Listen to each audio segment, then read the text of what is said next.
a bunch of questions. You guys have some questions as well. With that, I do have a couple rules. First, no request, no can you say this line as this particular character. Trust me when I say I don't know what's going to come out of these microphones, so you never know. Rule number 2, we do want to try to get through as many questions as possible, so please no 2, 3, 4, 8-part questions. Find your one best question and ask that. But rule 3, possibly the most important rule, and that is to have fun. You guys ready to practice rule number 3? Well, in order to answer some questions, I think we need some people up here on the stage. So, where's my Disney fans at? Please, help me welcome to the stage first. You know him as the voice of Hercules. Help me welcome Tate Donovan!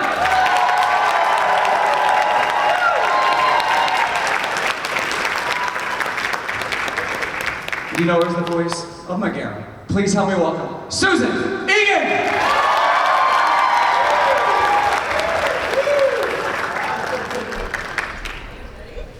Fancy meeting you here. Hello, I know we have to stop meeting like this. Well, welcome back to Orlando. You're practically here all the time now, right? And you're going to be here in another couple weeks. And yes. Yeah. So welcome back. Thanks. It's nice to be here. You know, I have one question. I was concerned today, getting dressed. I was like, I shouldn't wear socks, or should I wear socks? Do you guys notice, because when you're up here, you're like, oh my God, my feet are right at their eye level. I gotta really bring the footwear. Do you guys notice that stuff at all, or no? Okay, I don't have to worry about it. Well, now they do. Yeah. All anybody's doing. Everybody's taking pictures of you. About my feet, yeah. Right.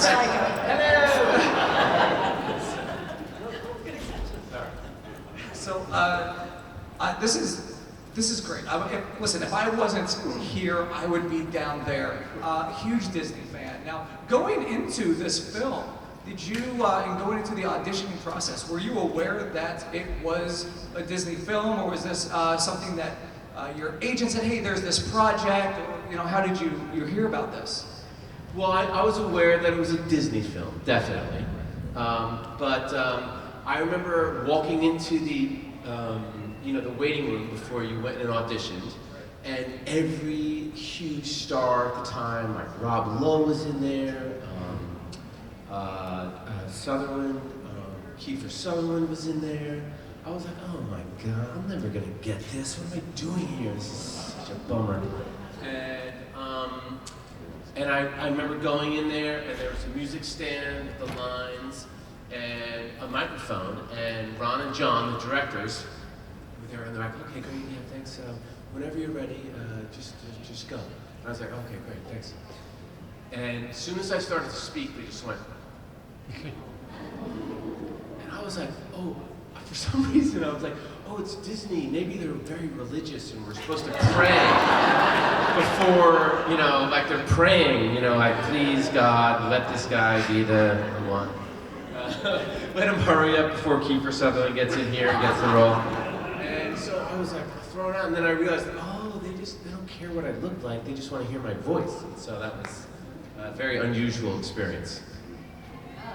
I did know it was Disney, Okay. and I really, really wanted to audition for it, and they wouldn't let me audition for it because I was doing Beauty and the Beast at the time. And I guess I was so convincing as Belle, and they didn't realize that I was really acting as Belle, but that Meg is right where I live. So they finally let me audition, and she's so relatable to me, and she's kind of where my voice lives naturally, and that they finally, I was just a squeaky wheel. They finally let me audition because they had to see me at the theater every night anyway, and then it sort of progressed, but it took like a year. Oh yeah, it took months and months and months. Yeah, absolutely. I'd So say what they about tell me is 10 months. It's so long ago that they recorded you onto a little cassette tape, and then you would never go to a callback like you would as an actor, but that tape would progress. And I remember about 8 months later, I was doing Beauty and the Beast in Los Angeles, and Michael Eisner was walking down the hall, and he's like, Egan, good audition for Hercules. And I'm like, oh, it made it to Eisner, like, okay. And they have like their 3 favorite voices for each of the characters, and they test animate to see whether that voice actually suits the look of the character or whatever it is. I don't know. I just think maybe the other people got the offer and they turned it down and that became. Yeah, I was the last on the list. Probably me too. Yeah. Did anybody else audition for that? Yeah, What, yeah, yeah. Donovan? What's his name? What's his name? Donovan Tate. Yeah. Donovan Tate. Now, with it being a Disney film in the 90s on the heels of Little Mermaid, Beauty and the Beast, Aladdin, Lion King, lots of singing. You were in the process of being Belle on Broadway, but Tate, were you a little concerned because you didn't sing? Were you concerned that you would have to, or are you kind of happy that you didn't have to? It's funny, I was young and I was very confident. Okay. So I fully expected, they'll probably throw in a song for me. Yeah, I can totally do this. Actually, Tate's an amazing musician. He Well- plays fiddle. He's great. He played in an Irish bar. Like I used to go see you in your pub. I used to play a traditional Irish band, but I wouldn't say I was like a good Broadway singer. You know what I mean? I can carry a tune. Right. But so at any rate, I was very confident that, and the script wasn't like a normal movie. They don't give you a script that you read and you arc out. You just sort of go there. They're like, hey, we want to record, and I'm like, you're there, and for a couple hours, and they're like, we're gonna do this scene where you're fighting, somebody in a brook, and blah blah blah blah blah. And so I just was expecting a song eventually to come up. Yeah, and I remember one day I was like, hey, are there any songs that I'm gonna sing? And they're like, and they sort of looked at each other like, what does this guy think? And they're like, well, adult Hercules doesn't have a song. And I was like, okay.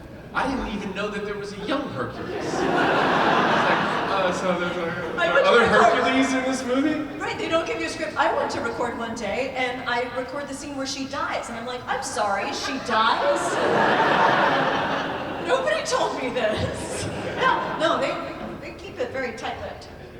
A couple months ago, I was on a Disney cruise, and I walked out, and Hercules was playing on Funnel Vision, and I was like, I know that, right? Like, and now I'm here on stage, and it's like, what is this? Have you had that moment where during your career, not necessarily during Hercules, but you were like, wow, what is this? What is my life? How did I get here?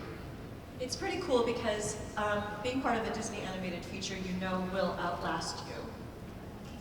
It's something that I recorded it long before I had children, but I thought in the moment my children will see this, and then their children will see this, and it is to be part of something that's immediately timeless because Disney has that legacy.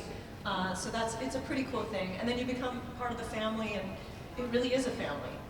We're all back there with the princesses just hanging. I actually don't feel it until I come to something like this. And I meet all of you, and I'm so blown away by how you interpret the film, how much you appreciate the film. Like, when you're an actor, you sort of like go up there and you do your lines, and you have no idea. And what you guys bring to it, and when you come up to my table and say, hey, this happened and because of this, and I love this movie. It's incredibly moving to us to meet you guys and to hear. Your dad agrees. Right, Zeus?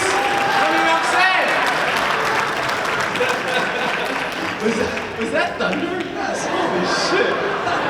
Thunder in Florida is no joke.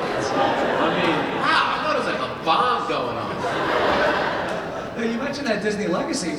While you were, when you got the part, or while you were recording, was there pressure on you because this was a Disney project, or was it just, this is just another gig that? I think that's where youth comes into play. Like, I wasn't even smart enough to be intimidated, honestly.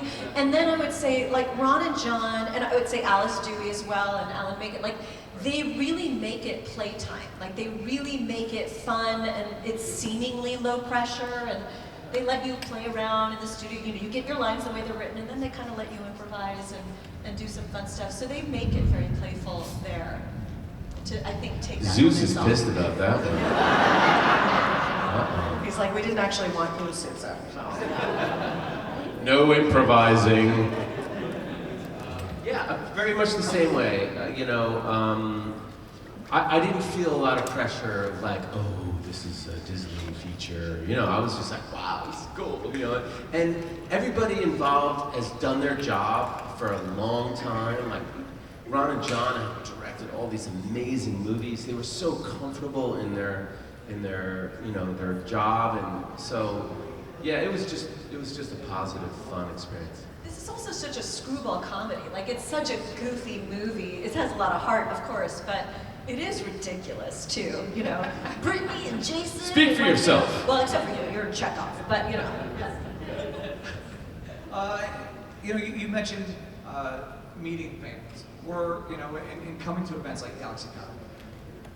When did you realize that this project had legs? That this was going to be something that, again, you show your children, they're going to show their children, and that the fandom is going to keep going? Because there are other films during that time. One of my favorites, Treasure Planet, that doesn't necessarily get this same amount of love. I think it's surprising. It surprised me, the fact that people are doing 80s and 90s nights. I'm like, I lived the 80s and 90s. I didn't think they were all, wow, okay. But I think there's something really special when you get to be part of a project that is a part of somebody's childhood. It will always live in a special place in their heart. So even though now you're 35, you're like, yeah, but I have the lunchbox, that it's truly an honor. And Tate's right, getting to meet people and hear what their association with it was, what character they identified with, and what made the difference in their life. It's pretty cool. And having this long legacy, now there's going to be a Broadway show, a West End show.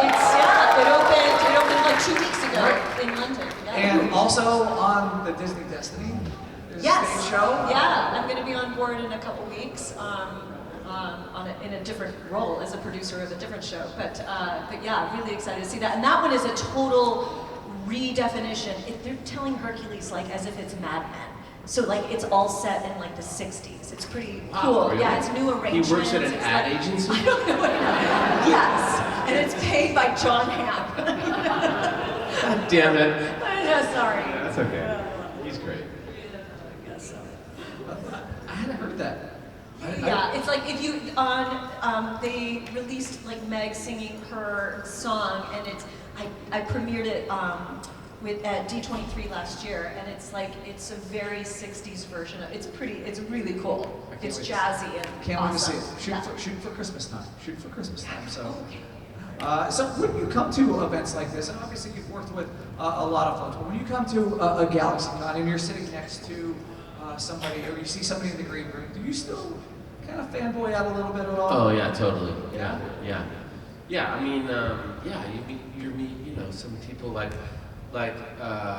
met LeVar Burton, and LeVar Burton to me was I was raised in New Jersey, and him and Roots was just life-changing, not just for me, but for my entire family. I mean, Roots just changed everything for my family, and changed America, as far as I'm concerned. Just meeting LeVar Burton and just being, he's just an amazing guy. So yeah, that happens to me all the time. Yeah, and I don't do what I tell people all the time to do, which is go up to these people and say how you feel about them, because I know I love it, but I'm the same as you, like a lot of people. I'm like, oh no, I don't want to bother him. I don't want to bother LeVar, I saw Mel Brooks was at the last con that I was at. I'm like, what? I'm sorry, that's Mel Brooks. I flipped out. I didn't go say hi. It's just the same thing. Meryl Streep came to see Beauty and the Beast, and they told me, and I ran out of the theater. I was too scared to meet her. And it was awful. She had a young daughter who wanted to meet Belle, I'm sure. And it's I couldn't, sometimes, if that was just going to be too much, I would have thought, it's Meryl Streep. Did they tell you It's before? terrible. They told me right at the end, Okay, and I just, luckily at the end. I lost my mind. By the way, if you happen to look out there in the I'm going to apologize. I will apologize. I'm so sorry. Did you guys record together, or was it solo? A couple times. Yeah, a couple times they got us together, which was so much fun, because most of the time you're just alone in a microphone. Yeah, we had a great time. It was really. Did you work with James or with No, Danny or no. anybody? I had one session with James Woods too. But then I think we had like maybe 2 sessions together. Not a lot. Not a lot. No. Yeah. What I found is, it's interesting when people do shows, do movies, do projects together, and then they meet at the premiere. Yeah. Right? Like, it's like, oh, hi, 100% like, true. we're like name tags. Hi, my name is. Danny. Yeah. Because nobody knows their name. We have a great line here. Would you like to take some? Sure, yeah. Yeah, awesome. So if you guys have questions, feel free to start lining up. Hello, what is your name? Hi, I'm Kelly. Hi. First off, my sisters and I love your movie. And since Meg was going through a relationship problem, do you sometimes run into fans who have the same problem? Yes. I also channeled my own problems into the characterization. Living in New York, string of bad boyfriends, yeah. No, for sure. I think that's what makes her relatable, right? She is not this perfection that a lot of the Disney heroines are. Like, she has a past, she's making mistakes, she's playing for the wrong team, on the side of Hades, until she figures it out. Yeah. Thank you. Hello, what's your name? It's Jake. How Hi. you guys doing? I grew up a lot with the Disney Renaissance, and I will say the 90s and 2000s and 2010s were the goated times of Disney, if you ask me. But my question, though, is, well, I guess you could say it's for one age, but like, if you were able to ever work with them. I guess for Tate's case, what was it like working with James Woods? And then for Susan, given that Meg is considered the sassiest Disney character of all time, how does that make you feel on that? Well, first of all, how do my ankles look on camera? I met James Woods at the premiere. I think maybe one time I was coming into the building and he was leaving his recording session, and that was it. It was crazy. It's crazy how we didn't really interact. Yeah, but he was amazing in the film. And then Meg being sassy, yeah. I feel like it was in lieu of therapy. I got a lot out playing Meg. I love how I'm always the one who walks away from a situation saying, oh, I should have said this, I should have said that. And Meg always seemed to know what to say right in the moment, and I loved that. Wonder Boy. Bye-bye, Wonder Boy. Thank you so much. Hello, what's your name? Hi, my name is Amanda. Hi, First of all, Amanda. to the host, I love your Mickey bounding. It's really nice. I noticed that. Very fashion forward. Thank you guys both for your contributions to this movie. It's just fantastic for what it did, especially for millennials. We're going through a lot, so sometimes you just need to put on. Hang in there, guys. Us millennials, we're going through a lot. So here's a very interesting creative question for you both, since Hercules has all these powers. What type of superpower would you like to have? But on the other end, with all the good that could come with a superpower, what's something negative that you can see associated with a superpower? Like if you could speak every language, then all of a sudden you can understand everybody around you and get oversensitized, things like that. Yeah, it's sort of like if you could actually read minds, you really wouldn't want to know what people Right. think. Yeah. I think that would be the one for me. Superpower. Gosh, sorry, I'm trying to think. It would be great if I could go back in time and be able to sing a song as adult Hercules. That would be cool. That'd be Think about alright. like that. See, I'd love to fly. The downside of that is that I can't really sing that well. So. I'm sure you can. See, I'd love to fly, but then I would have to TSA check myself and I don't want to. Oh, there you go. So, yeah. Thank you guys very much. Thank you. Listen, in the world of reboots, never True. say never. That's right. You're right. Never say never. Hello, what's your name?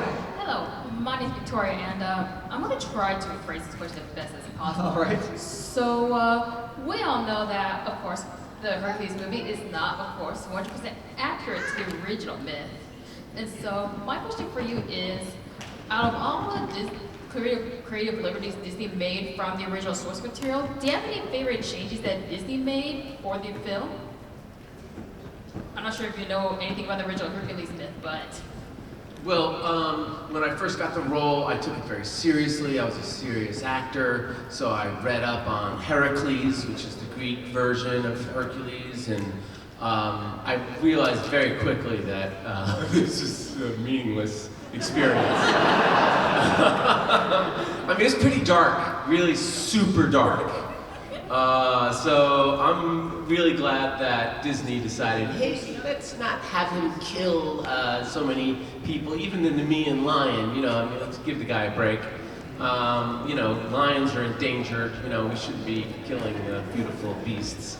I forgot what the question was, but basically. Your favorite? What's your favorite? Like how they turned changed things. it. Yeah. Yeah. Well, I mean, I loved how. I mean, it was so funny how they turned it into sort of like how to deal with fame. You know, like all the merchandise, all the fame. How you know, that was sort of like a new thing in the 80s and 90s. Like Michael Jordan became this like mythical athlete, and they sort of really played with that culture of these superstar athletes, and I really thought that was incredibly clever and insightful.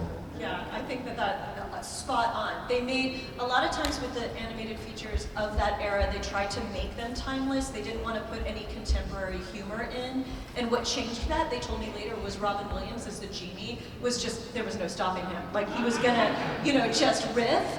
And they realized how much the audiences like it, so they agreed to just, with this movie, make it very of its era, and I think it still works. Like the fact that they, do say, that everybody's named Brittany and Jason, which it was true at the time. And call IXII, that kind of stuff just made me howl. I thought the script was so clever.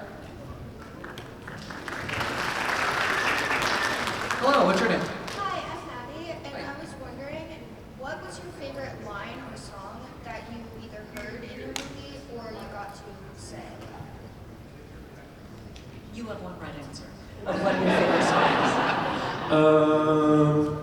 is. Zero to Hero? No!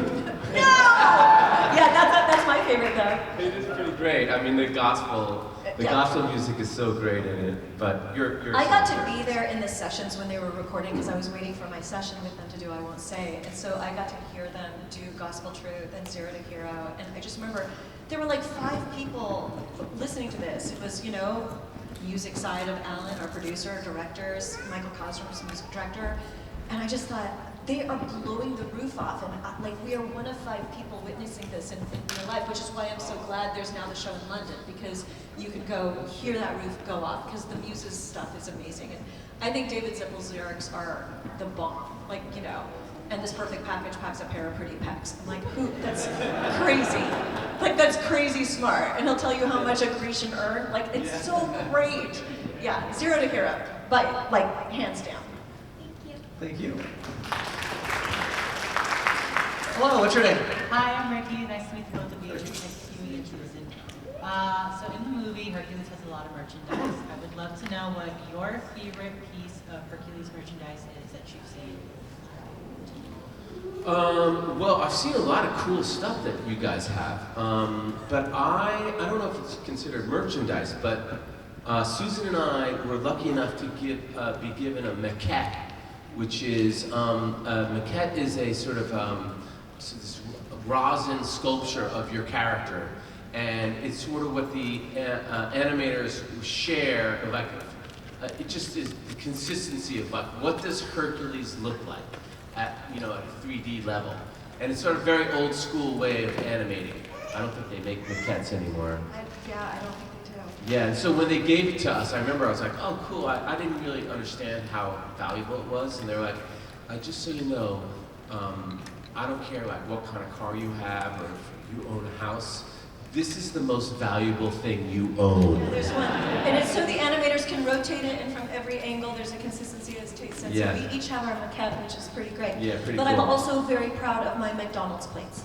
That's true. Yeah, the McDonald's plates. They're awesome. Yeah, they're cool.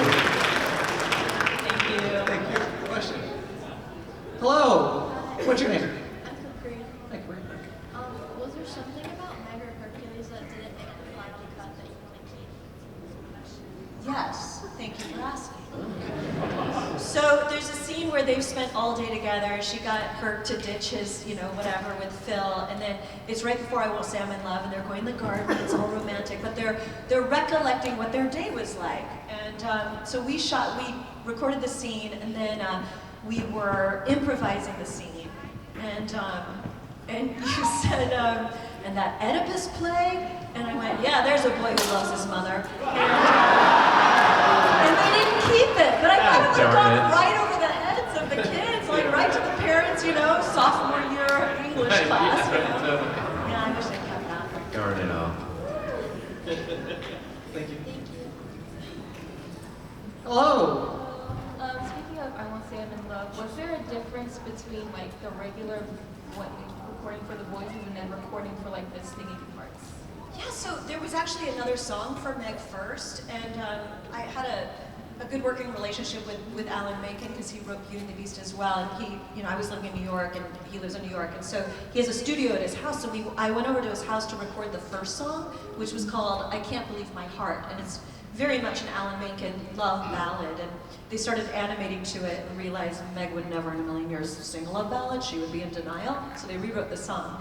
But that whole process of like being able to sort of witness David and Alan figure that out and rewrite another song, and they wrote the absolute right song with I Won't Say I'm in Love, which is really a duet between Meg and the Muses, and it's an argument that they win, which I love. I love that she's on the losing side, and they're like, talk to the hand girl. So thank you. Thanks. Hello, what's your name? Hi, Amy. Hi, Amy.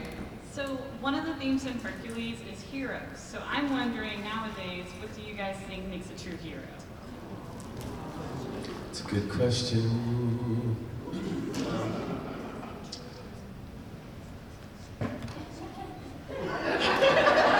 Hey, what was that again? The size of his what? His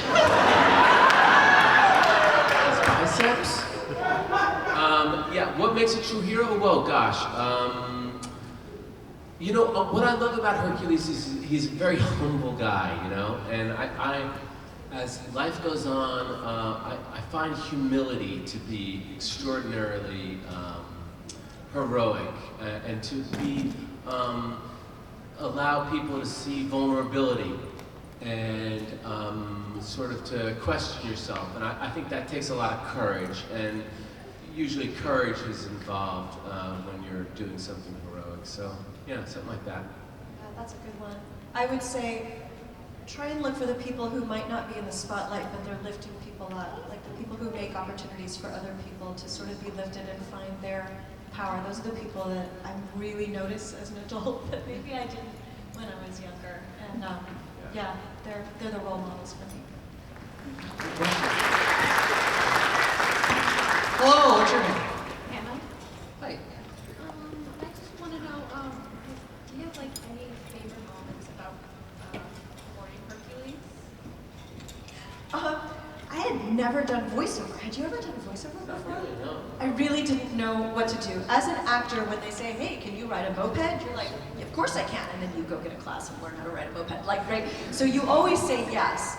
But that very first day of actually recording was this scene where Meg meets Herc, and the centaur is there, and they're like, yeah, that's good, Susan. Now can you do the scene again as if there's a fish down your top? I'm like, yes, and you just learn really quickly to have no ego and no sense of embarrassment. You just have to go for it.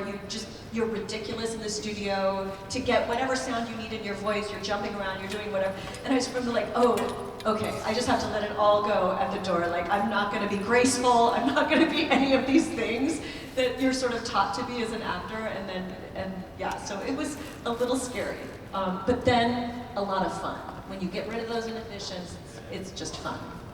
Yeah, and it helps that there's no visual, it's just your voice. And so I think a lot of self-consciousness as an actor comes from like, oh gosh, how do I look, And when that's gone, you can sort of just run around and be as free as possible, and yeah.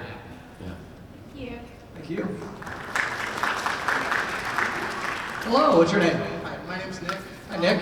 This is more of a question for Tate Donovan. Your role was split between you and Josh Keaton as younger Hercules. was there anything that kind of, I don't know, kind of informed how much you would sound as the same character? Like, did you ever hear his recordings or anything like that? No, like I said, I didn't even know there was a young Hercules until I was like, at the premiere. I'm like, wait, what? So no, yeah, there wasn't. You give all that stuff up to the producers and the directors, and they know what they're doing, and you just sort of like you just go in there and do your best. Yeah, I know, it's kind of amazing. Like, I mean, it's pretty seamless. So I couldn't tell as a kid, so. Yeah, I know. Sometimes I can't even tell. That was it, thank you. How do Josh Keaton's ankles look on stage? I don't know. We should bring him up here. Hello, it's a you. Oh, hello. Mr. Donovan and Mrs. Egan, what are your biggest acting influences?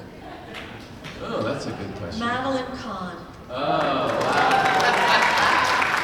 That's perfect for Meg, too. Right? Yeah. She's so brilliant. And Yeah. just, redefined what you can do in comedy. Like, I love her. She did, yeah, she was great. For Hercules, I definitely thought a lot about Jimmy Stewart, who I always loved. I just adore Jimmy Stewart, and yeah, he has a sort of sense, Herc has a sort of feeling of in my mind, of Jimmy Stewart a little bit. Thank you so much. Thank you. Hello, what's your name? My name is Gil, and I have a question for Susan. Is this more for like the Spirited Away? So when you got that project, did you know that was a Miyazaki film? I didn't know anything. I'm so ignorant. I didn't know anything about it. It was the very first Miyazaki film for Disney to get the rights to translate, and so it was very new even for Disney. Although, I mean, Katzenberg loved Miyazaki, and the reason he sort of wanted to resurrect the animation department at Disney was because he was such a fan of Miyazaki that it took him like 15 years to get the rights to Miyazaki. So they're explaining over the phone what this story is. Well, there's this, 10-year-old girl, and she's working in a bathhouse, and I'm like, where's social services? Like, are we sure this is okay? And then they sent me, because it wasn't accessible. We didn't have streaming in those days. So they sent me a VHS tape of the Japanese, of the original Spirited Away, and once I saw that, it was just like, oh my gosh, I can't believe I get to be a part of this. My dog is named after her, Chihiro. Oh, Chihiro. Wow, that's awesome. Beautiful. Thank you. Thank you. All right, 5 questions left. Hello, what is your name? Hi, my name is Nero. I had questions that's more general, but as legacy voice actors, you paved the way, you worked for such a large company. Do you have any advice for people who want to get into voice acting? Yeah, I mean, I would take a class. I mean, there are so many great classes on acting in general, and I wouldn't delineate between voice acting and acting. They're pretty much the same thing. But if you just want to do voice acting, there are classes that focus on the voice, and at the end of them, you usually get a demo put together, or you maybe meet a voice agent, or something like that. But putting all that business part of it aside, you just learn the basics of just become as good an actor as you possibly can, and that'll take care of you. That'll. Yeah, acting really is acting, but I would also say it's like there are avenues that weren't available to us because there are now platforms where you can create your own animation. You can get together with your friends, you can write a script, and honestly, all the people that are producing things for networks and streaming services, they're looking on YouTube to find it. So all my Broadway pals back there, they had a little YouTube show that now got picked up by Apple, and now they've got long lines in front of their tables. Like it is within your power with your iPhone to record it and create your own projects. And I encourage you to do it. Just make little 5-minute cartoons or whatever kind of voiceover thing you want to do. But just do it. Create the content. Thank you so much. The legendary Jim Cummings has a line that it's my favorite, and he says, voice acting is little V, big A, focus on the acting. Hello, what's your name? Hi, I'm Michael. So, a question for both of you. Do you possibly have a favorite character moment you voiced outside of this movie, such as maybe Disney Interactive or House of Mouse? Like a voice outside of, I haven't really done much other than like car commercials. My favorite was Chrysler, you know? Fantastic. I'll taste of that. What was that? Chrysler LeBaron. That's how I remember that. Yeah, those were great. Yeah, I isn't that was fantastic? this week only at Kmart. My wedding. So good. So good. Kmart went bankrupt and that job was over. Thank you. Thanks, Thank you. Probably not the answer you were looking for. What's your name? Hi, my name is Autumn. Hi. So my question is, what's your favorite message to come from the movie Hercules? So it's the one I was whispering to him. That, true hero is not measured by the size of his strength, but by the strength of his heart. I think it's beautiful. And spot Thank you. Thank you. You know what I really love? Everyone gets a hand when they come up and ask a question. That's so sweet of you guys, because it's nerve-wracking to ask a question, and you guys are an awesome audience. That you're supporting your fellow audience members. Yay! Hello, what's your name? Hi, my name is Lewis. First of all, thank you guys so much for being here. It's such a pleasure to meet you guys. Now, to my question, back to reboots. There's a lot going on right now about a Hercules reboot produced by the Russo brothers. Is there anything you guys know about that? I know with the little... Yeah, Tate and I were the first ones they called. Tell us all about it. There's a character of Hercules' grandfather. Because for the Little Mermaid live action, Jodie Benson made a little star appearance. I had to ask. She did. She made a cameo. It was so cute. She looked amazing. No, Tate knows the role that I want.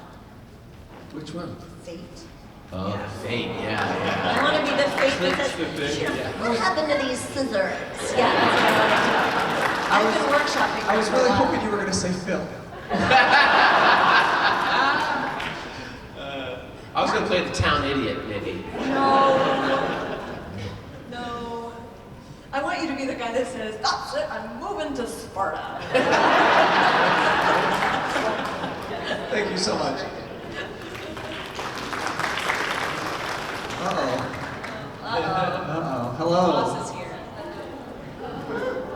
Look at everybody's like, oh. I'm Hades, but my name is Liz. Kind of a question for Susan, but I'd like to hear Kate's side as well. If given the opportunity to prove yourself through a test, like how Herc sacrificing himself, jumping in after May, to become a goddess and live with her up in the Olympics, but if you fail, you have to go back to Hades. Would you take that opportunity, take that opportunity to have forever with her, or just be okay with being mortal? Yeah, I kind of want to say, I'm not really happy with the way the movie ends. TBH. I feel like Maybe that's why we don't know anything about the reboot. That's Susan Egan. She's trouble. She's trouble. Yeah, Meg takes a pillar for Herc.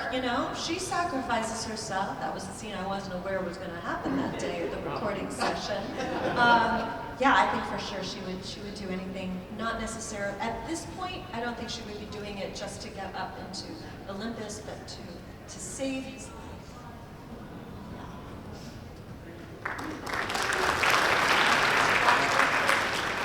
All right, I saw you guys slide in at the very last minute. If we can make this really quick, we're just about out of time. Don't worry, it's going to be quick. My question is, since it's all about heroes, if you had the opportunity to play a villain, even if it's in Disney, what villain would you like to do it? Even if it's live action or animation, what's the villain you would love to... Mother Gothel. I sing that music as much as I possibly can. Yes, no, Mother Gothel. I don't know, Jafar. He's pretty cool. He's pretty cool. Thank you. All right, hello. Hi, really quick, in a live-action reboot, who would you like to play Meg and adult her? See, this is what gets us into trouble because you guys are filming. There are many people that would be great as men. I would be happy with anybody that they cast, to be honest. Yeah.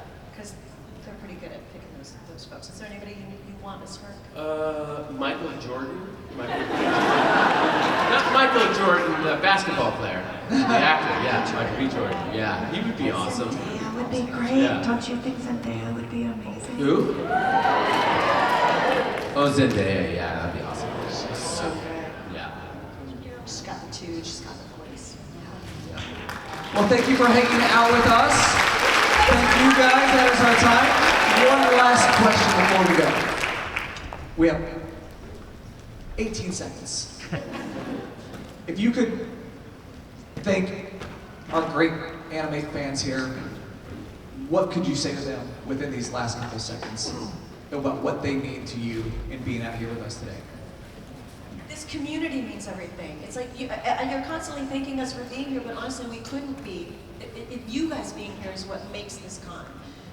And as Tate sort of said earlier, just listening to you and your stories and what struck you at that age, you know, when you saw the films, not just ours, but all of them here, it's really a beautiful community, and I think this world needs more beautiful communities. So I love how supportive you are of one another, and we certainly appreciate how supportive you are of us. Yeah, I did that same thing. Yeah, you guys were fantastic. I'm so psyched that you asked me to come here, and yeah, and I love that you support each other. It's so inclusive here, and how rare is that? You know, it's so great. It's really moving for us. So thanks for having us. Anime Orlando, one more time, give it up for Herc and Meg! So before we go, we'll take a gigantic group selfie with this entire group. So if you guys want to come up by the stage, not on the stage, by the stage. Can you get my ankle?